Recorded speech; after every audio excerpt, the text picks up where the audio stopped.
Everybody, welcome back. This is November 6th. This is a Monday.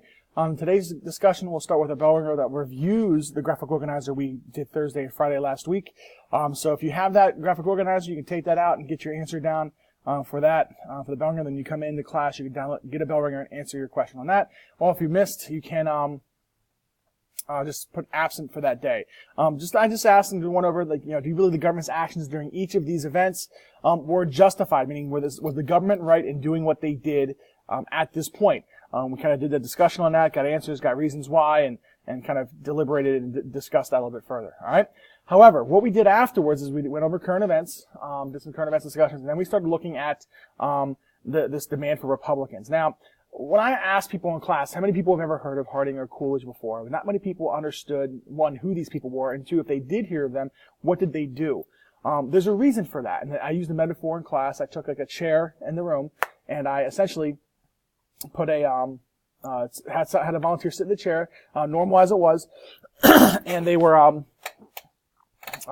asked them if they noticed anything about it. It's like, nope. I was like, it's a pretty stable chair, right? And like, yes. So I had them stood up, and I put a book underneath their chair, or a pad of passes underneath one of the legs of the chair, and had them sit on it. Then, when they sat on it, they realized that the chair is kind of wobbly. It's not really comfortable to sit in because it is wobbly, so it's not what you're used to. And I asked them, how many presidents can you name off the top of your head right now? Do you know? As most influential presidents that they named off FDR, Franklin Delano Roosevelt, meaning they named off of JFK, Abraham Lincoln, Ronald Reagan, George W. Bush, Barack Obama, Andrew Jackson, George Washington, Teddy Roosevelt. So they look at some of those presidents, and I asked them, what do you think all those presidents had in common that they are so well known? And I asked kind of individually, Abraham Lincoln, what did he preside over? Or Franklin Delano Roosevelt, what did he preside over?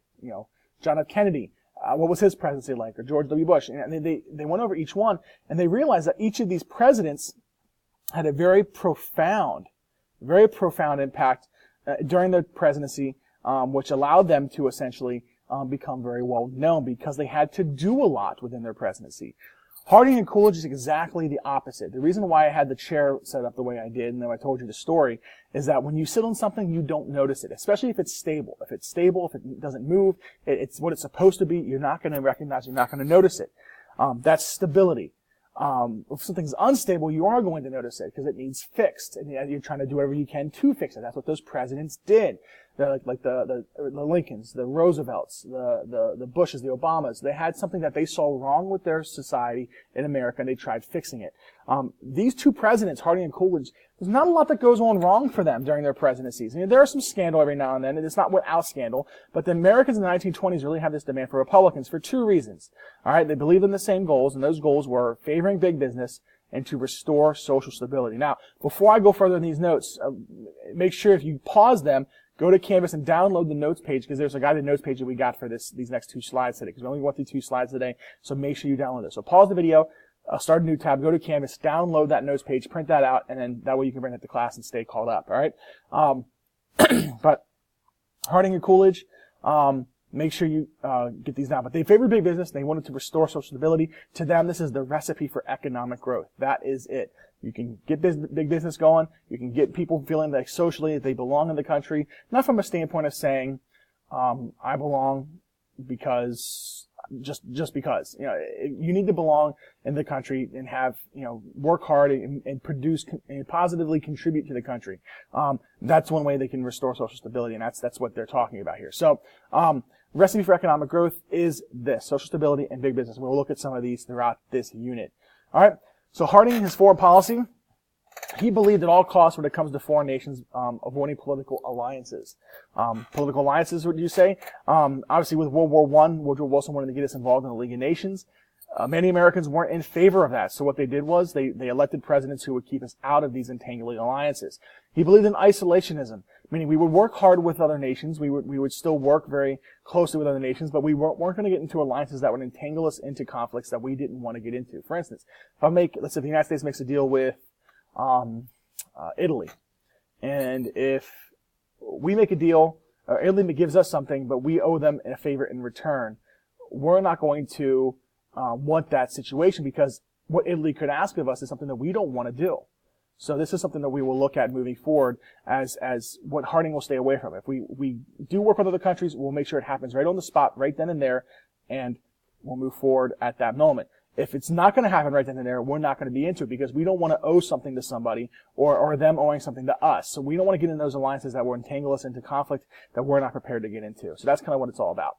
All right. He also calls for international disarmament. Remember what we talked about militarism during World War I? This is all about the idea that the United States wants to see weapons and militaries lowered in terms of the size, the strength, so that way most countries will not be will not need to go to war. Instead, if they don't need to go to war, they will essentially be more willing to negotiate, and that's what's most important for them, is to be more willing to negotiate and take that stance. So Harding calls for international disarmament.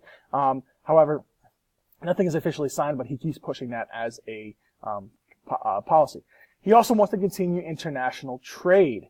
Now, trade is important to him, however, only if it benefits the United States, because he raises import taxes. This makes American goods more desirable, because if a British company is selling something to us, we're going to raise those taxes to make sure that no one would buy something from them, but instead they will buy the same good from an American-made company. Why is this positive for American companies? Because if American goods are more desirable, America, which is a big consumer market at this point, the United States will buy goods from that American company, and that company will have the money, the wealth, the profits to hire more people, to expand their company, to get more employees. It's kind of like Amazon. Amazon's looking for a new hub of operations around the country, and they're looking at the northeastern part of the country as their centralized hub. A lot of different areas are putting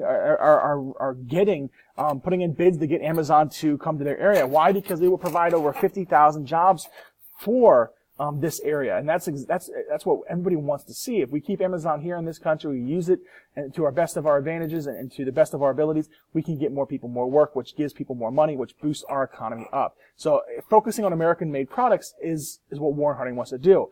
It's great for America, but it's terrible for Europe. Remember, Europe is not too fond of this, and America came in to save Europe after World War I. Europe currently, France and Britain specifically, owe us money because of us saving them. All right? Europe isn't too fond of this because the only way they can make money is to selling to the most populous consumer market, and that is the United States. Because Europe is not going to buy goods because those people are still trying to build their homes.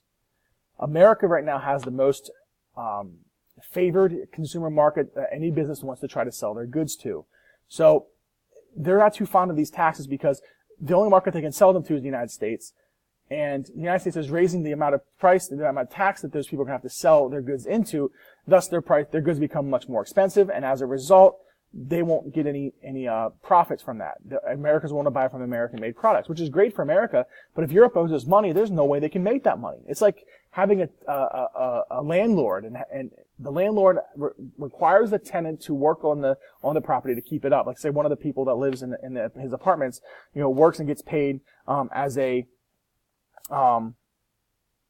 worker, like a maintenance man or a maintenance woman on the staff of the apartment complex. Well, the landlord will essentially say, all right, you cannot make this much money. I'm going to limit your job, or I'm going to fire you from your job. But at the same time, I'm going to increase the rent of this location that we're on. So not only are you increasing the amount of money it would take to pay for that section, but you're limiting the only source of income that person has to pay off that rent. So it's a lose-lose for Europe at this situation. It helps America greatly, but Europe is not too fond of this because they still owe us debt from war, and they don't have any economic profits coming in because America's not buying European-made goods. So they don't have any profits. They can't pay off the war debts, which we really don't see till later. We don't really care about the war debts because our economy is booming at this point. But Europe's trying to pay off those debts, and that's something that they cannot do because America's taxes and import taxes. So that's all we got today. Hopefully you understood and kind of understood those stories. But take a look at those notes and come on into class with those ready, and we'll get into Harding's domestic policy. What does he believe domestically and how that will work for the United States? All right. Have a fantastic day. See you tomorrow.